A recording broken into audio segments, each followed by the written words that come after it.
My own mother bought a $347,000 yacht in my name. I found out when the bank denied me for my first home. So I walked into a police station and reported my own mom for felony identity theft. My name is Madison Hayes. I am 31 years old.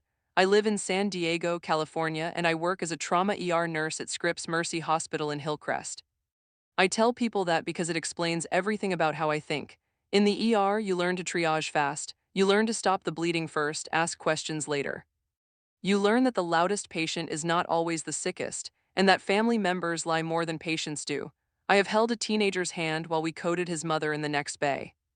I have told a husband his wife didn't make it. I thought I had seen every version of betrayal a human body can survive. I was wrong. The worst one didn't come in on a gurney. It came in on a credit report. My mother is Diane Hayes. She is 58 years old. If you saw her on Instagram, you would think she is a coastal lifestyle coach who summers in Santorini. In real life, she lives in a two-bedroom apartment in Pacific Beach that smells like vanilla candles and unpaid bills. She has the same blonde balayage she has had since 2008, the same white Jeep Cherokee she leases every 3 years. And the same story she has told my entire life, that she was meant for more. My dad, Tom Hayes, was a general contractor. He built custom homes in North County. He was quiet, steady, the kind of man who wore the same Carhartt jacket for 12 years. He married my mom when she was 22 and he was 25. She wanted a life that looked like a magazine. He wanted a life that worked. For a while, they met in the middle. We lived in Carlsbad. Not rich but comfortable, we had a backyard with a lemon tree. Dad coached my soccer team. Mom sold real estate during the boom. She did well, she bought designer bags and took us to Hawaii once. She also opened credit cards in her maiden name when the market slowed and didn't tell my dad. When I was 19, my dad came home from a job site, sat down at the kitchen table, clutched his chest, and died of a massive heart attack before the paramedics got there. He was 52. I remember the sound my mom made. It wasn't crying. It was a wail like an animal. After the funeral, the truth came out. Dad had a $180,000 life insurance policy. Mom spent $40,000 of it in the first 6 months.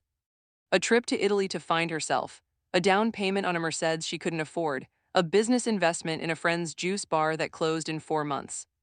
I was in my second year at San Diego State pre-nursing. My older brother Jason was already in the Army. We both sat her down and begged her to see a financial counselor. She cried and said we were ganging up on her, that Dad would have wanted her to be happy.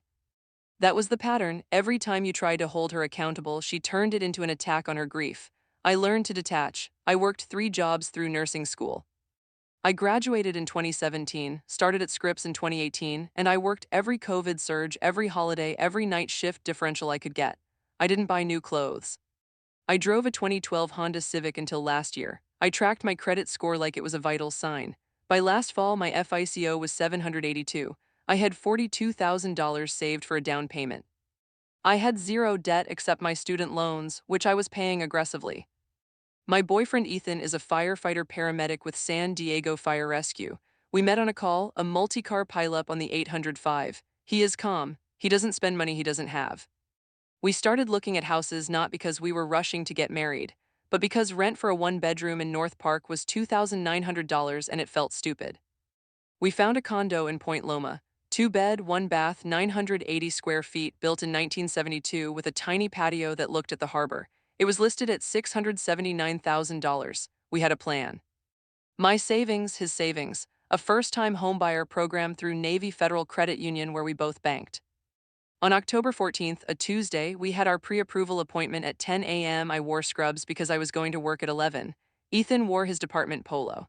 We brought pay stubs, W-2s, bank statements. The loan officer, a nice guy named Marcus, typed for a while then frowned. He said, "Madison, I'm seeing something here that doesn't line up with your application." He turned his monitor toward me. At the top, it said Experian Credit Report.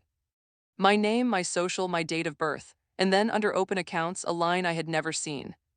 Seacoast Marine Credit Union Installment Loan. Open 3/15/2024. Original balance $347,500. Current balance $339,812. Payment $3,147 monthly. Status 60 days past due. Co-borrower DIANERHAYES. I laughed. I actually laughed, that nervous laugh you do when someone's injury doesn't match the story. I said, "There must be a mistake. I don't own a boat." Marcus clicked. The collateral description popped up. 2023 Azimut Atlantis 45 motor yacht. Hull ID ending 8841. Registered address, 247 Harbor Island Doctor, Unit B, Newport Beach, CA 92660. My stomach dropped. I know that address. It's not a house, it's a marina slip. Marcus was quiet. He said, "Do you have a joint account with your mother?" I said no. He said, "This is showing as a joint application. Your income is listed as $165,000 per year as owner of Diane Hayes Coastal Living LLC. I don't own a business. I make $97,800 base, maybe $105,000 with overtime last year. I have never made $165,000 in my life." Ethan put his hand on my back. I could feel my pulse in my ears. Marcus said gently, "I can't approve you with this utilization and these lates. Your score is showing 589 right now. With this debt to income, you'd be denied anywhere." We walked out. I sat in my Civic in the Navy Federal parking lot on Claremont Mesa BLVD and I couldn't breathe. Ethan called my charge nurse and told her I wouldn't make my shift. Then he drove me home. I pulled all 3 credit reports on my phone in the passenger seat. It got worse with every scroll. TransUnion showed 2 credit cards opened in June 2024. Chase Sapphire Preferred. Limit $12,000, balance $11,402. American Express Gold, balance $6,780. I have never had an Amex. Equifax showed an inquiry from Seacoast Marine on March 10, 2024, and another from Freedom Marine Lenders on March 12. She had shopped my identity around. All of them used the Newport Beach address. All of them listed my employer as self-employed. The phone number on the application was my mom's cell. I went home and showered because I felt dirty. Then I drove to Pacific Beach. I didn't call first. My mom was on her balcony on Diamond Street, 3rd floor, ocean view she couldn't afford. She was wearing white linen pants, a straw hat, and holding a glass of rosé at 2 p.m. on a Tuesday. She had AirPods in. She was filming herself for Instagram. She saw me and smiled big. "Mads, perfect timing. I'm just doing a gratitude practice." I didn't sit down.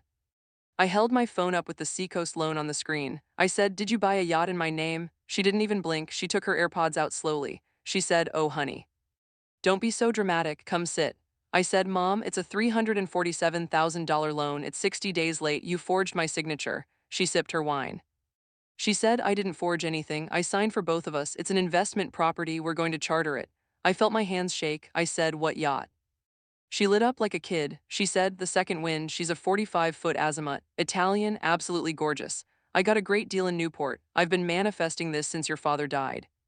He promised me we'd sail the world." I had seen the photos. For months, she had been posting videos on Instagram.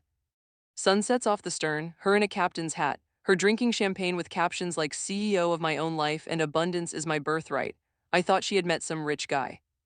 I thought she was finally dating someone who could fund her lifestyle. All her friends commented, "Yas queen and living your best life." It was me, I was funding it. I asked her how. She told me like she was proud of it. She still had my old file box from when I moved out at 23. My birth certificate, my social security card copy, my 2015 FAFSA forms with her as parent. When I went to Guatemala for a medical mission in 2019, I had signed a temporary power of attorney so she could access my bank account if there was an emergency. I forgot about it. She didn't. She said she used a broker in Newport who works with entrepreneurs. She uploaded my driver's license photo from her phone. She practiced my signature from my high school graduation card. She listed my income as $165,000 because they would never approve a nurse. She said, "I was going to tell you once the charters started paying. It's in both our names, so it's yours too." I said, "It's in default, they're going to sue me." She waved her hand. "They don't sue people like us, they work with you. People like us. We were not people who bought $347,000 yachts." I left. I didn't yell. I don't yell in the ER, and I didn't yell there. I just walked out while she was still talking about how I needed to raise my vibration around money. I drove to the harbor in Marina del Rey that night after my shift. Ethan came with me. I needed to see it. Slip B14, and there it was, the Second Wind. 45 feet of white fiberglass and navy trim. It glowed under the dock lights. It was beautiful, it was obscene. There was a lockbox on the rail, a rental company sticker. I called the number. A man answered. He said the owner, Diane Hayes, had listed it for charter in May, but it had failed the Coast Guard inspection and the insurance lapsed in August because she missed the payment. It hadn't chartered once. The slip fee was $2,850 a month. She was 3 months behind. The marina was about to put a lien on it. I sat on a bench and called my brother Jason in Phoenix. He listened, then sighed. He said, Mads, she took 12 grand from my VA IRRRL refinance in 2021. She said it was a short-term loan for her business. I never saw it again. Mom told me not to tell you because you'd worry. That was the moment I understood. This wasn't a mistake. This was who she was. I went home and didn't sleep. I made a timeline on my kitchen table. March 10, inquiry. March 15, loan funded. June, credit cards opened. July 1st, missed yacht payment. August 2nd, missed. September, she posts a video crying about haters trying to block her blessings. I printed everything. I downloaded her Instagram stories where she pans across the yacht name. I took screenshots of her LLC website, which listed me as co-founder and wellness director. I have never done wellness anything. At 5 a.m., I made a decision. In the ER, when someone comes in with a stab wound, you don't ask who did it first. You stop the bleeding, then you call the police. My financial bleeding was my mother.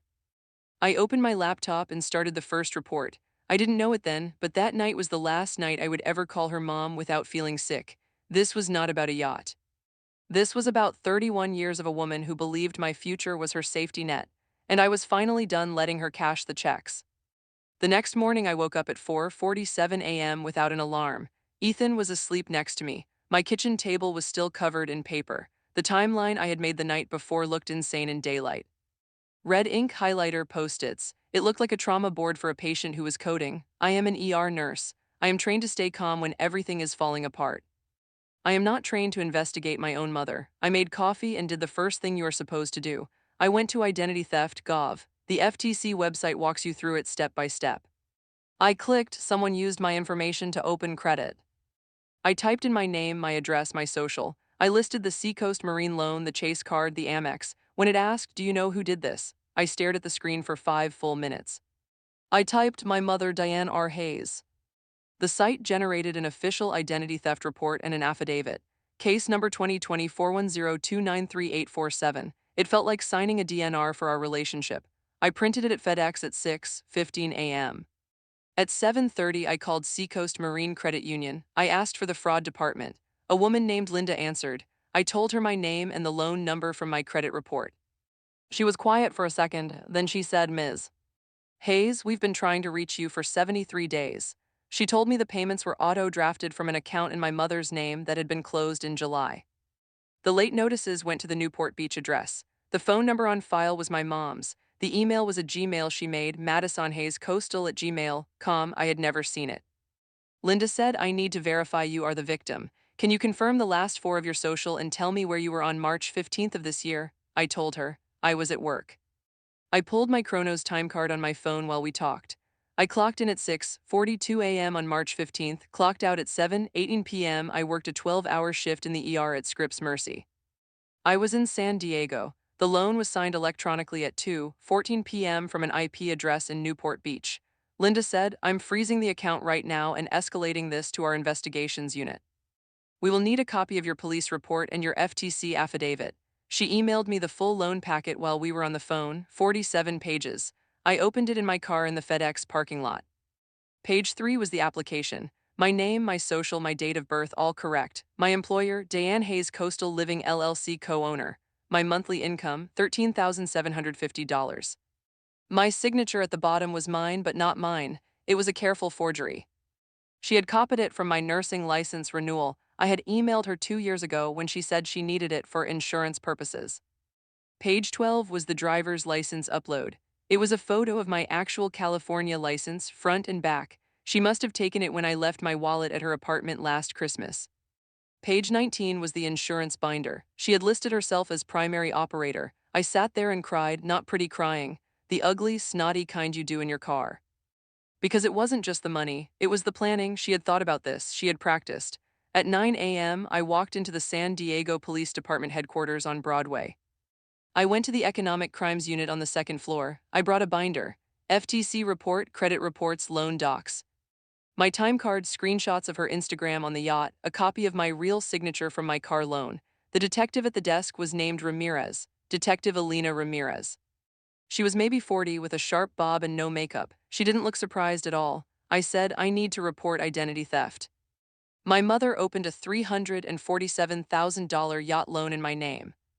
She nodded like I had said my car was stolen. She said, "Take a seat. This happens more with parents than strangers." We talked for an hour and 12 minutes. I know because I watched the clock. She asked me detailed questions. Did I ever give her permission to use my credit? No. Did I ever benefit from the loan? No. Did I ever live at the Newport address? No. Did I ever receive statements? No. She typed everything into a report. At the end, she printed it and had me sign it under penalty of perjury. San Diego Police Report number 248844712. Charge code California Penal Code 530, 5A identity theft and 470A forgery. She looked at me and said, "Ms. Hayes, I have to ask you directly. Are you willing to cooperate with prosecution if the district attorney files charges?" That could mean testifying against your mother. My mouth went dry. I thought about Christmas mornings. I thought about her teaching me to drive in the parking lot at the Del Mar Fairgrounds. I thought about her sitting in the ICU waiting room when I had my appendix out at 16. Then I thought about that loan officer's face, about my credit score dropping 193 points, about Ethan and I losing the Point Loma condo because of a boat I had never even stepped on. I said, "Yes.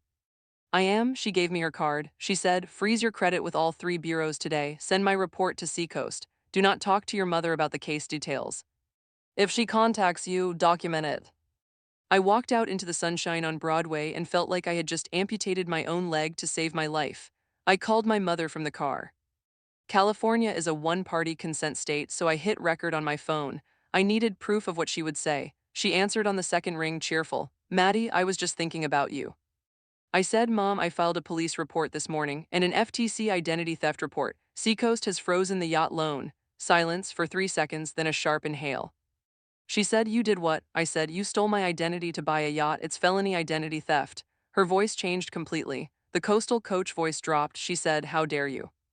After everything I've done for you, I carried you for 9 months. I paid for your nursing school applications." I said, "Dad's insurance paid for my applications." She started to cry loud. "You are going to send your own mother to prison over a mistake. Over money. Family doesn't sue family, Madison." I said, "Family doesn't forge family, Diane." She said, "You are dead to me. Do you hear me? You are dead to me." I hung up. My hands were shaking so hard I dropped the phone. Within 20 minutes, my phone exploded. My Aunt Karen, her younger sister, texted, "What is wrong with you? Your mother is hysterical." My cousin Tasha, "She's going to lose everything." My mom's best friend Linda, "She made a bad choice, but she's your mother." I did what Detective Ramirez told me to do. I didn't argue. I copied one message and pasted it to everyone. My mother forged my signature on a $347,500 loan and opened 2 credit cards in my name. "I have filed a police report. Please do not contact me about this." Then I blocked them all 15 numbers. Ethan came home from his 24-hour shift at 6 p.m. and found me on the floor of our closet with my credit frozen on all 3 sites: Experian, TransUnion, Equifax. I had also put a fraud alert and opted out of prescreened offers. I had filed disputes for every fraudulent account. He sat down next to me and didn't say anything for a while. Then he said, "I'm proud of you. That was the hardest thing you've ever done." I said, "It feels like I killed her." He said, "No, she killed the mom you needed. You're just burying the body." That night my mother showed up at our apartment. She buzzed at 9:40 p.m. Ethan looked at the Ring camera. It was her in the same white linen, no hat mascara running. I did not open the door. I spoke through the camera. I said, "Mom, you need to leave. The police told me not to have contact." She screamed at the camera, "You ungrateful bitch. You think you're better than me because you work in a hospital? I gave you life." Neighbors came out. Ethan went downstairs and stood between her and the door. "He is 63 and calm," he said.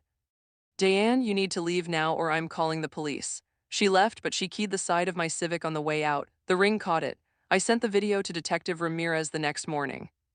Work was the only place I felt normal. In the ER, patients don't care about your family drama. They care if you can start an IV in one stick.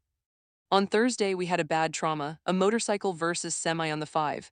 I ran the code, I did everything right, and the patient lived. My charge nurse pulled me aside after and said, "You are on fire today, Hayes." I went to the bathroom and sobbed for 5 minutes. Because I could save a stranger, but I couldn't save my mother from herself. The next week was paperwork. Seacoast investigator called me 3 times. They confirmed the IP address, the email, the forged documents. They officially declared it fraud and started the process to remove me from the loan. But they told me something important. Because it was a joint application, they couldn't just delete it until the criminal case was resolved or my mother admitted in writing that I was a victim. Chase and Amex closed the cards immediately with the police report. The balances were transferred to fraud departments. On day 10, Detective Ramirez called. She said, "Your mother came in with her attorney yesterday. She gave a full confession. She said she thought it was okay because you were family and she intended to pay it back." I felt nothing, no relief, no anger, just empty. Ramirez said the DA is reviewing for felony charges. Given the amount, over $300,000, and the multiple victims, meaning you and the lenders, it's likely they will file. She could face probation with restitution or up to 3 years if they push. I asked, "What do I do now?" She said, "You live your life, you let the system work. And you stay no contact." That night I went through old photos, me at 8 missing front teeth on my dad's shoulders at the beach, my mom laughing behind the camera. Me at my nursing school pinning, my mom crying proud tears. I realized I had spent my whole life trying to earn the love of a woman who saw me as a resource, not a daughter. I took those photos and put them in a box. I didn't throw them away, I just put them away. My brother Jason flew down from Phoenix that weekend. He took me to dinner in Little Italy. He said, "You know Dad knew, right?" I said, "Knew what?" He said about Mom's spending.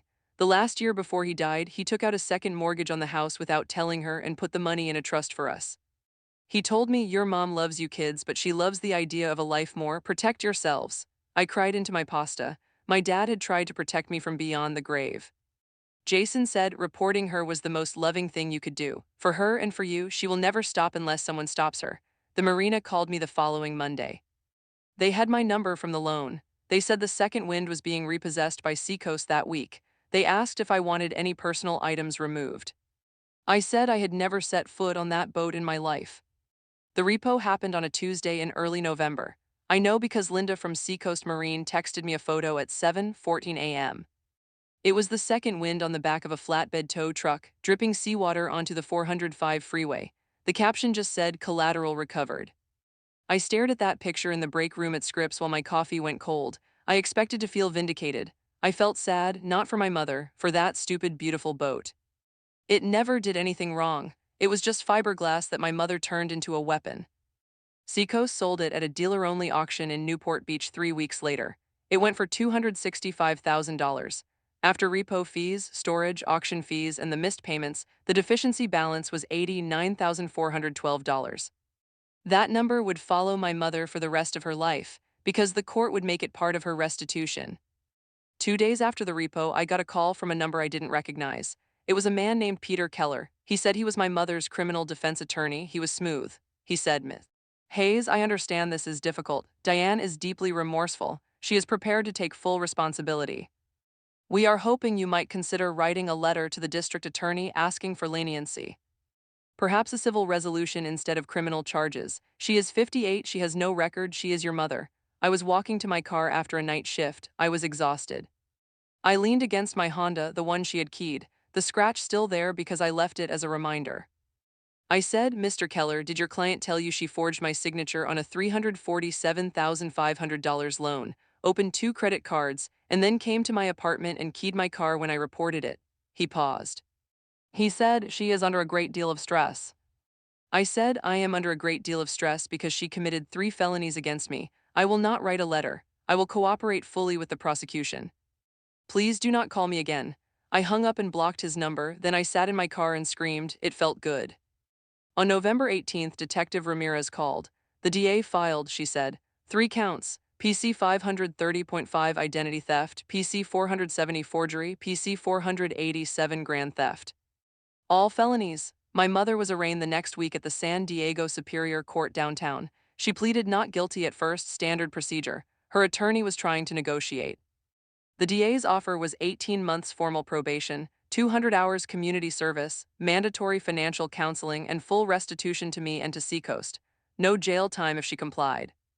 I didn't want her in jail. I wanted her away from my credit. I wanted the legal system to create a wall she could not climb over.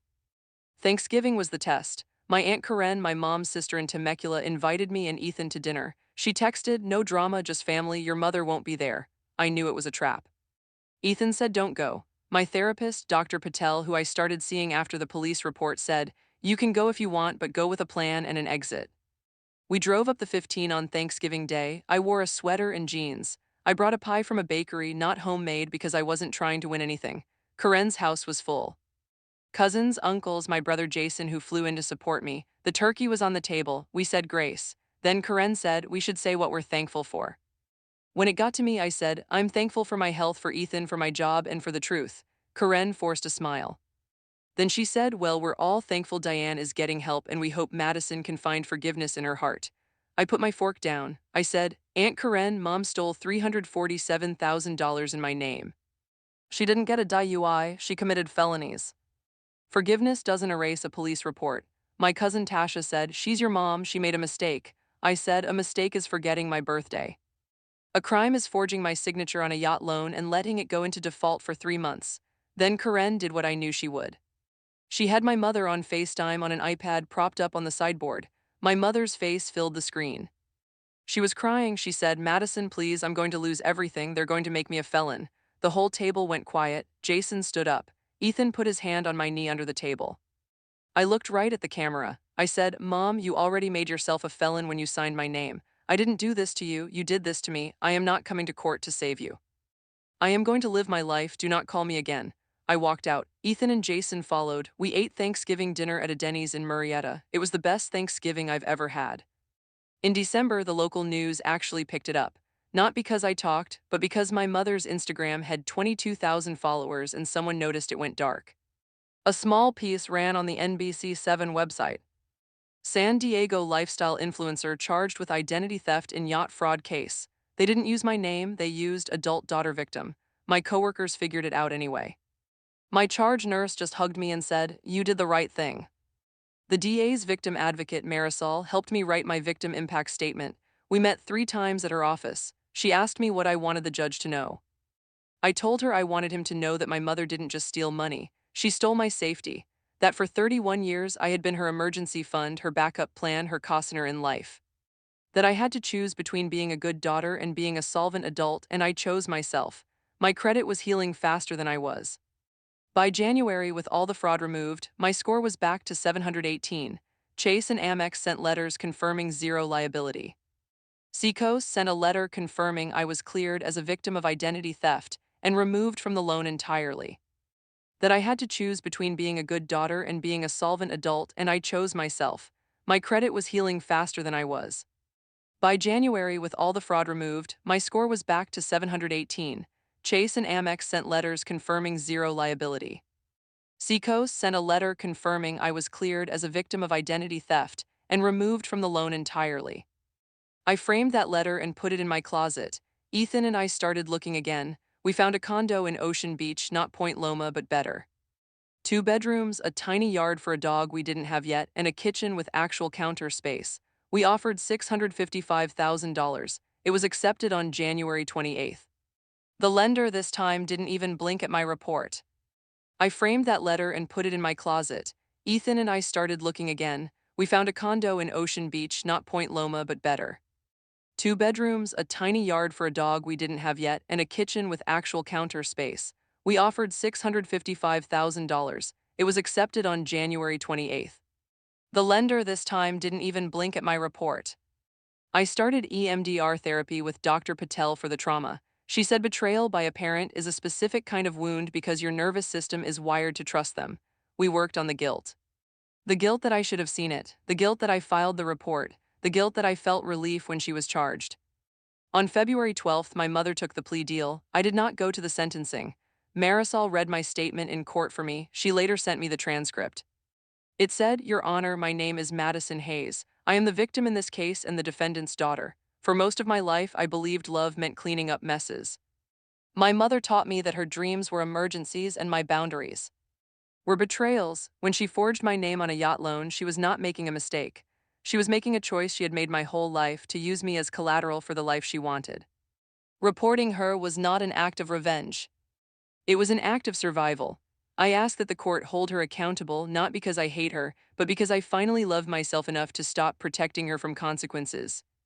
I am asking for no contact as part of probation, and I am asking for the full restitution ordered, so that I never have to financially parent my own mother again. The judge gave her exactly what the DA offered.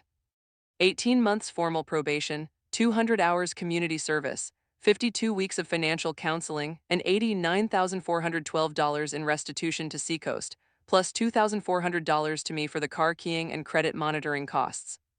He also granted a 5-year criminal protective order at my request. She cannot contact me directly or through third parties.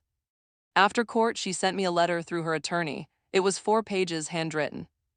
It started with an apology and ended with, "I hope one day you can see I did this because I was scared of being alone and old with nothing." I read it once. I gave it to Dr. Patel. We talked about how it was not an apology, it was an explanation. There was no accountability, only fear of being alone. I did not respond. That was 6 weeks ago. My mother is now working her community service hours at a food bank in Escondido. She is living with Aunt Karen in Temecula because she lost her apartment. She is on a payment plan for the restitution, $400 a month for the next 18 years. I am 31 years old. I close on my condo in 11 days. My credit score is 741. Ethan and I are adopting a rescue pit mix named Milo. I still work night shifts in the ER. I still love my job. I have not spoken to my mother in 127 days.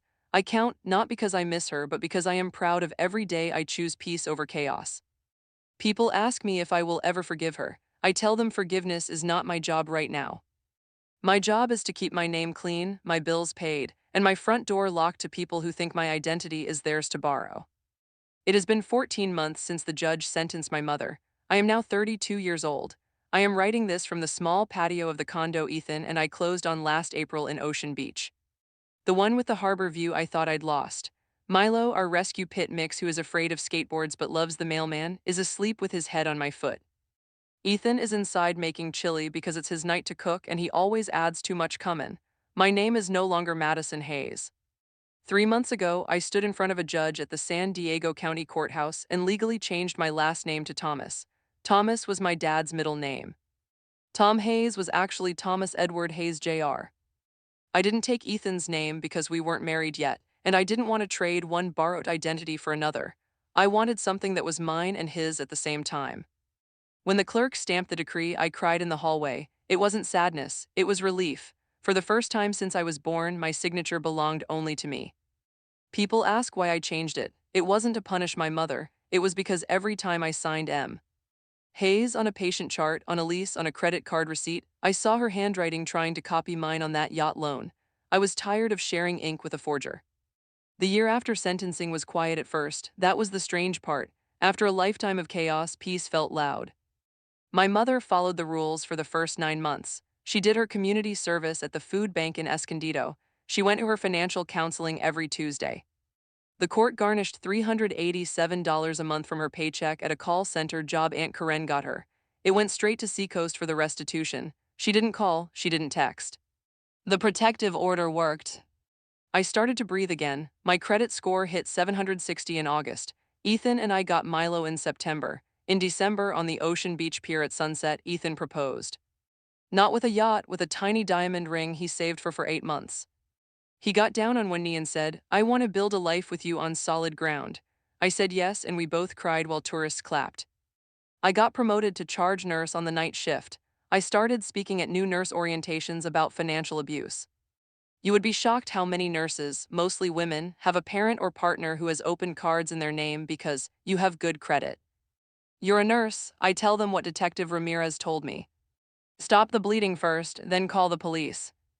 Then March came, my 32nd birthday. I was working a 12-hour shift. At 7:30 p.m., security called up to the ER. They said, "Madison, there's a woman in the lobby with balloons asking for you. She says she's your mom." My stomach dropped through the floor. I knew instantly she had violated the protective order. I told security, "Do not let her up." I called Detective Ramirez from the med room. She said stay put, she was sending a unit. On the lobby camera, I watched my mother. She looked smaller. Her blonde hair was growing out gray. She was holding a Mylar balloon that said happy birthday and a small gift bag. She kept telling the security guard, "I'm just here to see my daughter for her birthday." It's been a year. The police arrived in 6 minutes. They arrested her in the lobby of Scripps Mercy Hospital, in front of visitors and patients, for violation of a criminal protective order, a misdemeanor under PC 166. They put her in handcuffs while she cried and said, "I just wanted to give her a birthday card." They found the card in the bag later. Inside was not a birthday wish. It was a 3-page letter asking me to write to the judge to end her probation early so she could move on with her life. She had used my birthday as a Trojan horse. She spent 30 days in Las Colinas detention facility in Santee. The judge was not amused. At the violation hearing, which I attended on Zoom from my living room, he extended her probation an additional 18 months and added 100 more community service hours. He looked at her on the screen and said, "Ms. Hayes, your daughter gave you the gift of consequences. I suggest you open it." That night after court, I filed the paperwork to change my name. I realized she would never stop seeing my life as something she could visit when she felt lonely. I needed a door she didn't have a key to. 2 weeks into her jail stay, I got a letter, not from her attorney, from her, mailed from the facility. It was one-page on lined paper. It said, "Madison, I am sober in here for the first time in years. Not from alcohol, from fantasy. My counselor asked me to write a list of people I have harmed. Your name was at the top, then Jason's, then your father's. I am sorry I stole your identity to buy the second wind. I am sorry I made you feel like you had to choose between me and yourself. I am not asking you to forgive me. I am telling you I am finally doing the work. Mom, it was the first time in my life she had apologized without the word, but I did not write back. I folded it and put it in the same box as the old photos. Not because I am cruel, but because my healing cannot depend on her recovery. That is a boundary, not a punishment. Here is the thing I wish someone had told me the day I sat in that Navy Federal parking lot, staring at a $347,500 yacht loan in my name. I wish someone had told me that reporting a crime committed by your parent is not betrayal, it is stewardship. You are not destroying the family. You are protecting the only part of the family you actually control, which is you. Blood does not create a credit line. Love does not grant power of attorney over your future. I also wish someone had told me that guilt would come in waves, and that it would feel exactly like grief because it is grief. You are grieving the mother you needed while the mother you got is still alive. That is a strange and lonely funeral to attend. Today, my mother is out of jail and living in a sober living house in El Cajon. She works at the food bank full-time now. The restitution payments still come every month, automatic. I don't cash them and frame them. I put them directly into a high-yield savings account I opened in my new name, Madison Thomas. I call it my peace fund. When it hits $10,000, Ethan and I are going to take Milo and drive up the Pacific Coast Highway and stay in places that don't float. Jason and I are closer than ever. We talk every Sunday. He tells me Dad would be proud. I think he's right. Last month, I went to El Camino Memorial Park where my dad is buried. I brought coffee and sat by his headstone. I told him everything. I told him about the yacht, the police report, the court, the name change. I told him I finally understood why he put that money in a trust for us.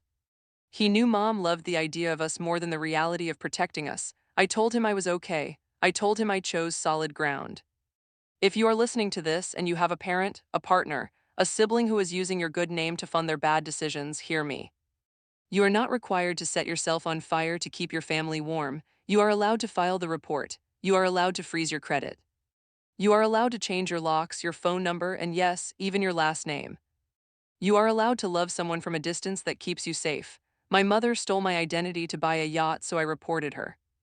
And in doing so, I finally bought myself something she could never afford, a life that is mine. I don't know if we will ever speak again. I don't know if she will stay sober from fantasy. That is not my work anymore. My work is here in this ER, in this condo, on this patio, with this dog and this man who proposed to me on a pier instead of a boat. The second wind was repossessed, auctioned, and last I heard, renamed by its new owner in Florida. I hope it gives them joy. For me, the second wind came not from sales, but from signing a police report, from saying no, from choosing truth over tradition. My name is Madison Thomas. I am 32 years old. I am a trauma ER nurse, a charge nurse, a fiancée, a dog mom, and a woman who reported her own mother and survived it. Thank you for listening to my story. If you heard this story on Justice Served Tales, please take a second to like this video, leave a comment and tell me what you would have done. And share it with someone who needs to hear that family is not a free pass to commit fraud. Your support helps us keep telling these true stories of people who chose justice over silence. Subscribe and hit the bell so you never miss the next one.